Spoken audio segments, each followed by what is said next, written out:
오신 여러분들을 주님의 이름으로 축복하고 환영합니다. 저에게는 딸이 하나 있는데요. 이름이 하영이입니다. 근데 하영이가 겁이 굉장히 많이 있습니다. 그래서 불이 꺼진 방을 혼자 가지 못해서 저보고 같이 가달라고 조를 때가 많이 있었습니다. 물론 지금은 이제 중학생이 되어가지고 그래도 나아지긴 했지만 어렸을 때는 그렇게 겁이 많았습니다. 근데 벽에 있는 스위치, 그 스위치를 켜는 순간 빛은 방 안의 모든 어둠을 순식간에 다 사라지게 만듭니다. 아이들은 방 안에 혹시 괴물이 있지는 않을까 염려하지만 불이 켜지는 순간 그것들은 아무것도 아님을 깨닫게 되는 것이죠. 또한 불이 켜지면서 빛이 방 안을 비추기 때문에 비춰주면서 우리의 모습 또한 밝히 비춰주는 것입니다. 빛으로 인하여서 어두웠던 그 방 안에 모든 것들이 다 선명하게 보여지는 것이죠. 이게 바로 빛의 모습입니다. 사도 요한은 요한복음을 기록하면서 예수님을 이 빛에 비유합니다. 생명의 빛 대신 예수 그리스도를 말하는 것이죠. 요한복음 8장 12절에 이렇게 이야기합니다. 예수께서 또 말씀하여 이르시되 나는 세상의 빛이니 나를 따르는 자는 어둠에 다니지 아니하고 생명의 빛을 얻으리라.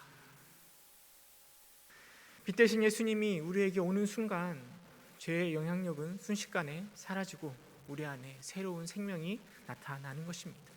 그리고 사도 요한은 요한 1서를 기록하면서요, 그 빛이, 그 생명의 빛이 너에게 있다면, 그 빛이 너희를 감싸고 있다면 그 빛 가운데 행하라 라고 말하고 있습니다. 요한 1서 1장 7절 이렇게 이야기합니다. 그가 빛 가운데 계신 것 같이 우리도 빛 가운데 행하면 우리가 서로 사귐이 있고 그 아들 예수의 피가 우리를 모든 죄에서 깨끗하게 하실 것이요. 사도 요한은 분명하게 이야기합니다. 너희가 빛 가운데 행하면 우리의 모든 죄가 깨끗하게 될 것이라 라고 이야기하고 있습니다. 여러분, 그렇다면 빛 가운데 행한다라는 것이 구체적으로 무엇을 의미하는 걸까요?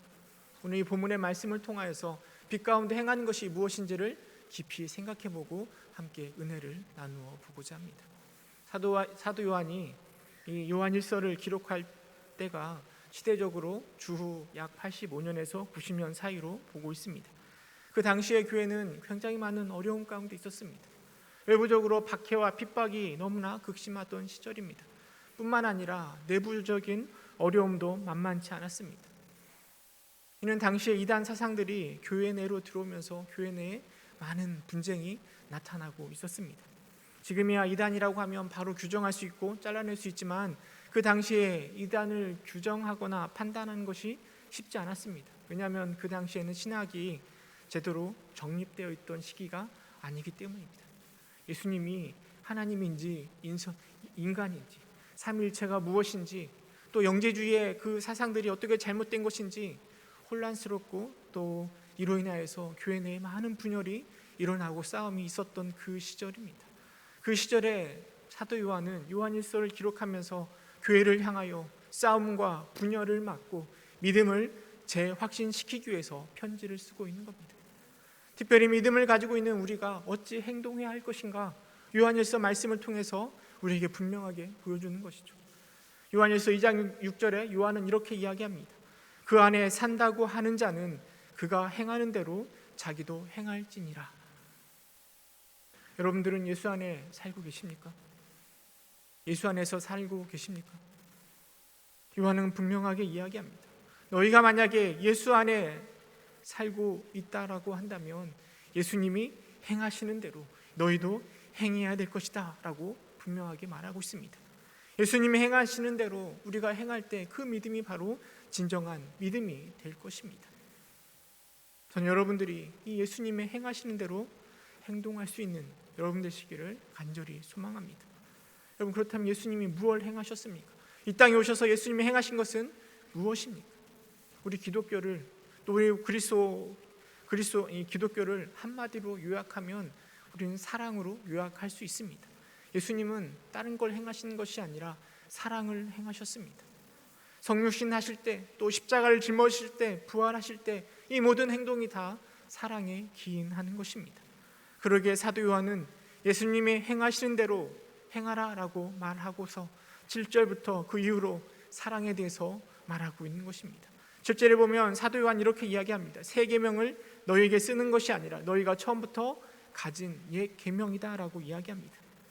이는 서로 사랑하라는 말씀이 지금 이제 막 생겨나는 말씀이 아니라 저 구약 시대부터 계속 있었음을 보여주고 있습니다. 특별히 레위기 19장 18절은 우리에게 분명하게 말합니다.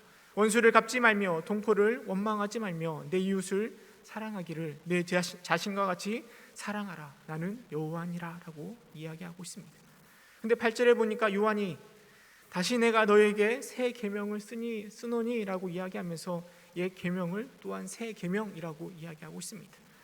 요한이 서로 사랑하라는 것을 또 왜 새 계명이라고 말한 이유는 아마도 예수님이 하신 말씀을 그 마음에 잘 품었던 것 같습니다. 요한복음 13장 34절에 예수님은 분명하게 말씀하십니다. 새 계명을 너희에게 주노니 서로 사랑하라. 내가 너희를 사랑한 것 같이 너희도 서로 사랑하라 라고 이야기하면서 서로 사랑하는 것이 새 계명이라고 이야기합니다. 과거에서부터 있었던 사랑하라라는 말씀이지만 그것을 다시 한 번 더 강조하면서 새 계명으로 서로 사랑하라라고 말씀하고 계시는 거죠. 사도 요한은 빛 가운데 있는 우리가 가장 먼저 가장 우선적으로 행동해야 될 첫 번째 것이 바로 이 사랑하는 것이라고 말하고 있습니다.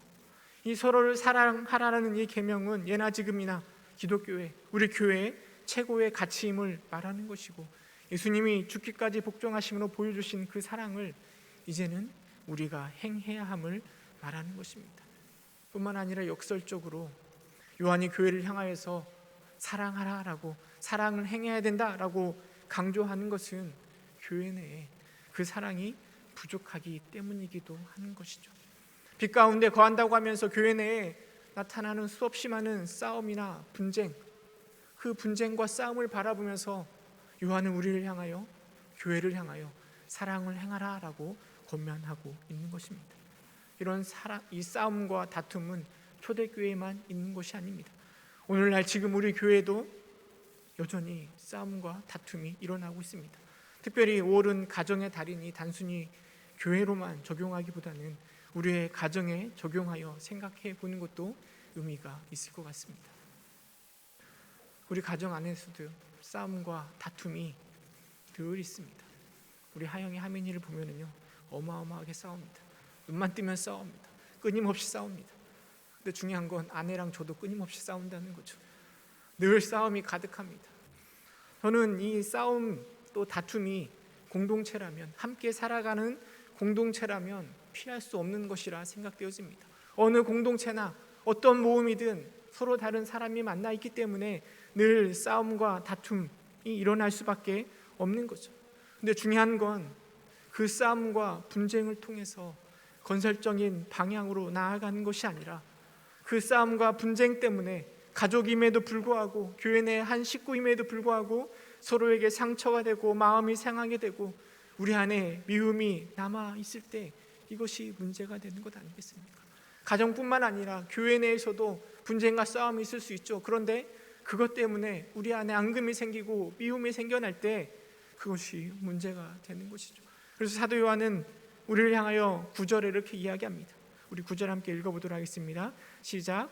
빛 가운데 있다 하면서 그 형제를 미워하는 자는 지금까지 어둠에 있는 자요.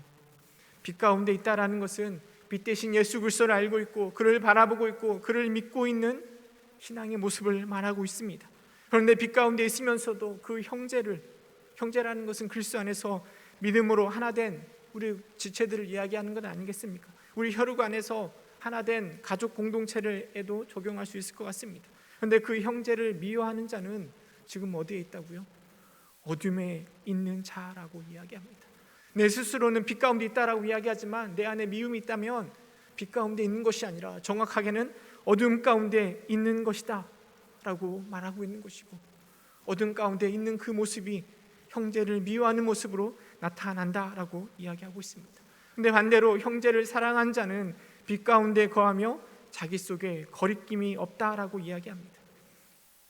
거리낌이 없다라는 것은 마음에 걸림돌이 없다는 겁니다. 그래서 어딜 가나 무엇을 하나 넘어질 이유가 없는 것입니다. 그런데 우리 안에, 우리 공동체 안에 미움이 가득한 자는 갈 곳을 알지 못합니다. 왜냐하면 미움이 우리의 눈을 어둡게 하고 어둠 속에서 무엇을 해야 될지, 어떻게 해야 될지 알지 못하기 때문에 방황하고 넘어질 수밖에 없는 것입니다. 고린도전서 13장 우리에게 사랑장으로 잘 알려져 있습니다.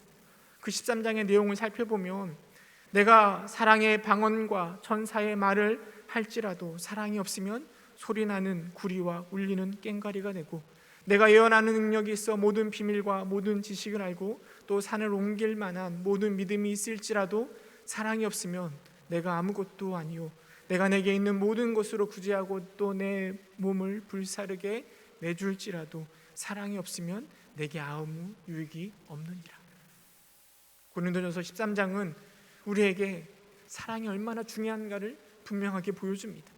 예언을 하든 모든 비밀과 지식을 알고 있던 천사의 방언을 하든 믿음이 있어서 산을 옮기든 내 몸을 불사르게 다른 사람을 도와주는 일에 그렇게 헌신을 하든 그 모든 것 위에 사랑이 없다면 그것들은 아무것도 아무 유익이 없다라고 분명하게 말하고 있습니다.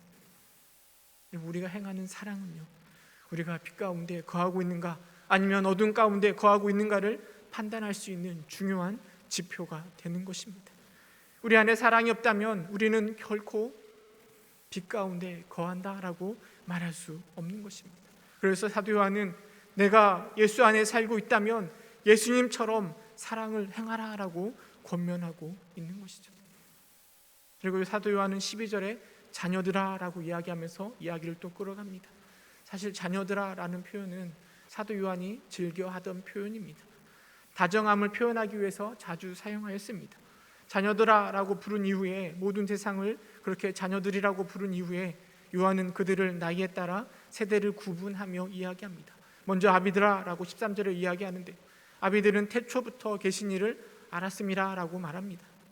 이는 믿음이 오랜 경륜을 따라서 예수님이 태초에 하나님과 함께 하신 분이라는 것을 이해하고 있다라는 것을 말해주고 있습니다. 또 청년들은 너희가 악한 자를 이겼음이라라고 이야기합니다. 바로 하나님의 말씀이 그들에게 임함으로 치열한 사단과의 전투에서 싸워 이겼음을 이야기하고 있습니다. 아이들아라고 이야기하면서 아버지를 알았음이라라고 이야기합니다. 하나님 아버지를 아이들이 성장하면서 발전하면서 조금씩 알아가고 있는 그 모습을 말하고 있습니다. 세대를 구분하면서 말하는 이 요한의 이야기 속에 저는 이 책망과 격려가 함께 담겨져 있다라고 생각되어집니다. 격려 측면에서 사도 요한은 말하고 있는 것입니다. 아비에서부터 아이들에 이르기까지 그 말할 수 없는 예수님의 은혜와 사랑을 너희가 다 알고 있지 않습니까? 그렇다면 우리가 행해야 될 것은 사랑 아닙니까? 하나님의 사랑이 우리 안에 가득 차 있는데 어찌 사랑하지 않을 수 있겠습니까? 우리가 서로 사랑합시다라고 격려의 말로 이해할 수 있습니다. 또 책망의 측면에서는 아니 어쩜 너희가 예수님의 은혜와 사랑을 알고 있으면서도 이것들을 다 잊어버리고 빛 가운데 사랑을 행하지 못하고 있습니까? 왜 여전히 예수님을, 형제를 사랑하지 못하고 세상을 사랑하고 있습니까? 책망의 의미로도 해석할 수 있습니다. 어찌됐든 이게 책망이 됐든 아니면 격려가 됐든 결국은 빛 가운데 사랑을 행하라라고 요한은 권면하고 있습니다. 그리고 15절에 요한 이렇게 이야기합니다. 우리 15절, 2장 15절 말씀 함께 읽어보도록 하겠습니다. 시작. 이 세상이나 세상에 있는 것들을 사랑하지 말라. 누구든지 세상을 사랑하면 아버지의 사랑이 그 안에 있지 아니하니. 요한은 우리가 그리스도의 사랑이 우리 안에 가득하다라는 것을 알고 있음에도 불구하고 너무나 쉽게 그 사랑을 잊어버리고 사랑을 실천하지 못하는 이유를 우리가 세상과 세상에 있는 것을 사랑하고 있기 때문이라고 분석하고 있습니다. 누구든지 세상을 사랑하면 아버지 사랑 안에 거할 수도 없고 그리고 그 사랑을 실천할 수도 없는 것입니다. 왜 우리는 너무나 사랑스러운 가족들을 바라보면서 또 교회 내에 귀한 지체들을 바라보면서 때로는 화가 나고 미워하는 마음이 가득할까요? 혹 우리 안에 하나님을 사랑하는 마음보다 세상을 사랑하는 마음이 더 가득 차 있어서 그런 것 아닙니까? 세상을 사랑하는 마음에 흡족하지 않은 이 가족들의 모습들을 바라보면서 우리 교회 지체의 모습들을 바라보면서 우리가 사랑하지 못하고 있는 것은 아닙니까? 내가 세상을 너무 사랑하고 있는데 우리 아이들을 바라볼 때 아이들의 실력이, 아이들의 그 모습이 내가 세상을 사랑하는 그 마음에 미치지 못해서, 남편이나 아내를 바라보면서 내가 세상을 사랑하고 있는데 남편과 아내의 모습이 내 마음에, 세상을 사랑하는 그 마음에 흡족하지 못해서, 우리 성도들을 바라볼 때도 세상의 기준에 바라볼 때 별별 없어 보이는 그 성도들을 바라보면서 우리 안에 화가 가득 차 있고 미움이 가득 차 있는 것 아닙니까? 내가 세상을 사랑하는 그 마음에 내 사랑하는 형제들이 따라주지 못해서 우리 안에 미움이 가득하고 판단하고 그들과 싸우며 분쟁하고 있는 것은 아닙니까? 요한은 16절에 이렇게 이야기합니다. 이는 세상에 있는 모든 것이 육신의 정욕과 안목의 정욕과 이생의 자랑이니 다 아버지께로부터 온 것이 아니요 세상으로부터 온 것이라. 우리 안에 가득 차 있는 육신의 정욕, 안목의 정욕, 이생의 자랑이 우리의 눈을 어둡게 하고 있는 것이고 형제를 사랑하지 못하고 미워하게 만드는 것 아닐까요? 육신의 정욕, 안목의 정욕, 이생의 자랑을 보면서요, 전 누가 떠오르는가 하면 선악과를 따먹은 하와가 생각이 납니다. 뱀이 하와를 유혹합니다. 저 선악과를 따먹으면 너희가 결코 죽지 아니하리라. 너희가 그것을 먹는 날에는 너희 눈이 밝아져 하나님과 같이 되어 선악을 알 줄을 하나님이 아심이라 라고 유혹의 말을 하와에게 던집니다. 그 전까지는 아무렇지도 않아 보이던 선악과가요, 그 뱀의 말을 듣고 난 이후에 하와의 눈이 바뀝니다. 그리고 선악과를 바라보면서 하와가 이렇게 고백합니다. 우리 창세기 3장 6절 말씀 함께 읽어보도록 하겠습니다. 창세기 3장 6절 시작. 여자가 그 나무를 본즉 먹음직도 하고 보암직도 하고 지혜롭게 할 만큼 탐스럽기도 한 나무인지라. 여자가 그 열매를 따먹고 자기와 함께 있는 남편에게도 주매 그도 먹은지라. 뱀의 유혹을 듣고 나서 하와가 그 선악과를 바라보니까요, 그 선악과의 모습이 어떻게 보인다고요? 처음에는 먹음직해 보인다라고 이야기하고 있습니다. 사실 그 에덴 동산에는요, 각종 먹을 만한 열매들이 가득한 곳이었습니다. 그 유혹을 듣기 전에는 선악과가 맛있어 보이지도 않았습니다. 그런데 유혹을 듣고 나서 바라보니까 그 나무가 그렇게 먹음직스러워 보이는 것입니다. 이게 바로 육신의 정욕 아닙니까? 오늘날도 사탄은 동일하게 우리를 유혹합니다. 야, 이것이 더 하나님보다 더 쉽고 더 만족스럽고 더 먹음직스럽고 너를 더 배부르게 만들 것이야 라고 우리를 유혹하는 것이죠. 또 하와가 선악과를 바라보니까 어떻게 보이는가 하면 보암직하다라고 이야기합니다. 보기에 너무 좋아 보인다라는 거죠. 이게 바로 안목의 정욕 아니겠습니까? 사탄이 오늘도 우리를 유혹합니다. 야, 뭘 그렇게 따지면서 그냥 힘들게 살아가느냐, 그냥 눈에 보이는 것, 눈에 좋아 보이는 것이 좋은 것 아닌가, 자유롭게 절제하지 말고 그냥 아무거나 눈에 좋아 보이는 대로 취하라라고 우리를 유혹하고 있는 거죠. 지혜롭게 할 만큼 탐스러워 보인다고 이야기합니다. 이것을 먹으면 정말 하나님처럼 지혜롭게 될 것 같은 생각이 하와의 마음속에 가득 차 있는 거죠. 이게 바로 이생의 자랑 아니겠습니까? 내가 지혜로워져서 나를 드러내고 싶고 자랑하고 싶은 것 아니겠습니까? 하나님처럼 될 수 있기를 바라고 소망하고 있는 것 아니겠습니까? 그 이생의 자랑을 오늘 또 사단이 우리를 유혹하는 방법으로 사용하고 있습니다. 너를 드러내라, 너를 높여라, 너를 자랑하라, 우리를 유혹하는 것입니다. 뿐만 아니라 이 육신의 정욕, 또 이 안목의 정욕, 이생의 자랑은 예수님에게도 동일하게 시험하셨습니다. 우리 예수님이 광야에서 40일 동안 사단에게 시험을 받으셨는데요, 40일을 금식한 후에 배고프니까 사단이 이야기합니다. 돌덩이를 떡덩이로 만들어라, 너의 육신의 정욕을 그것으로 채워라 라고 유혹하고 있는 것이죠. 높은 곳에 올라가서 천하만국을 보여주면서 모든 권위와 영광을 내게 줄 테니까 나에게 절하라 라고 이야기합니다. 안목의 정욕을 이용하여서 예수님을 유혹하고 있는 것입니다. 내가 하나님의 아들이거든 성전 꼭대기에서 뛰어내려라, 그러면 천사가 받들어 줄 것이 아니야.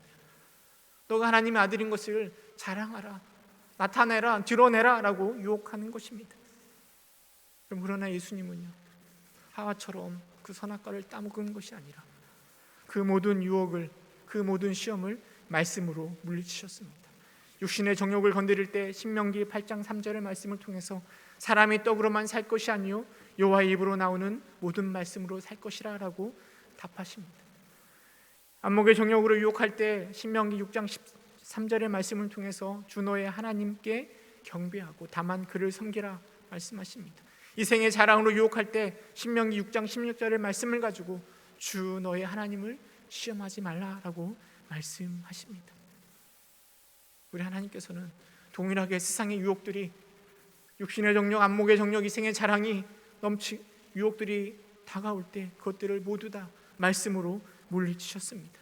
그리고 예수님은 우리에게 걸어가야 할 길이 무엇인지를 분명하게 보여주시는 것이죠. 오늘도 우리가 세상을 살아갈 때요, 세상은 또 사단은 우리를 넘어뜨리려고 여전히 육신의 정욕과 안목의 정욕과 이생의 자랑으로 우리를 유혹할 것입니다. 여러분, 그럴 때마다 예수님처럼 주의 말씀을 의지함으로 이겨낼 수 있기를 간절히 소망합니다. 우리가 그 세상을 사랑하고자 하는 그 유혹을 이겨내고 나서야 우리는 예수님이 우리에게 행하셨던 것처럼 그 사랑을 실천할 수 있는, 빛의 자녀로 행할 수 있는 자가 될 수 있는 것입니다. 요한은 마지막 17절에 이렇게 이야기합니다. 이 세상도 그 정욕도 지나가되 오직 하나님의 뜻을 행하는 자는 영원히 거하느니라. 세상도, 육신의 정욕도, 안목의 정욕도, 이생의 자랑도 다 순간에 지나가는 것에 지나지 않습니다. 그러나 하나님의 뜻을 행하는 자, 빛 가운데 그 사랑을 실행하는 자는 영원하다라고 우리에게 분명하게 말해주고 있습니다. 사실 우리가 정말 빛 가운데 사랑을 실천할 수 있을까 걱정이 됩니다. 내가 과연 예수님의 사랑을 실천할 수 있을까 자신이 없습니다. 내 것을 가지고 형제를 사랑하려고 할 때 내 안에 답답함과 불가능할 것 같은 생각이 드는 게 사실입니다. 근데 우리 안에서요, 사랑을 퍼내려고 할 때, 내 힘으로 누군가를 사랑하려고 할 때 우리는 금방 한계에 다다를 것입니다. 우리는 사랑의 방법을 바꿔야 됩니다. 우리 안에서 사랑을 퍼내는 것이 아니라 우리는 사랑의 통로가 되어야 됩니다. 예수님이 내게 부어주신 그 사랑, 십자가의 그 사랑, 말할 수 없는 그 예수님의 사랑이 나를 가득 채울 때 우리는 비로소 그 사랑을 흘려보낼 수 있는 사랑의 통로가 되는 것입니다. 내 안에서 그 사랑을 만들어내는 것이 아니라 내 안에 예수님의 사랑을 가득 채우고 그 가득 찬 예수님의 사랑이 나를 차고 넘쳐 내 형제에게, 내 가족들에게, 우리 교회 안에 흘러보내는 사랑의 저장소, 사랑의 통로가 되어야 될 것입니다. 이것이 바로 빛 가운데 거하는 우리가 사랑을 실천할 수 있는 유일한 방법 아니겠습니까? 생명의 빛 대신 예수 그리스도를 내 안에 모심으로 그에게서 나오는 풍성한 사랑이 내 안에 가득 참으로 나를 통하여 그리스도의 사랑을 세상 가운데 흘려보내는 우리 가족들에게, 우리 교회 가운데 흘려보낼 수 있는 여러분 되시기를 주님의 이름으로 축복합니다. 함께 기도하겠습니다.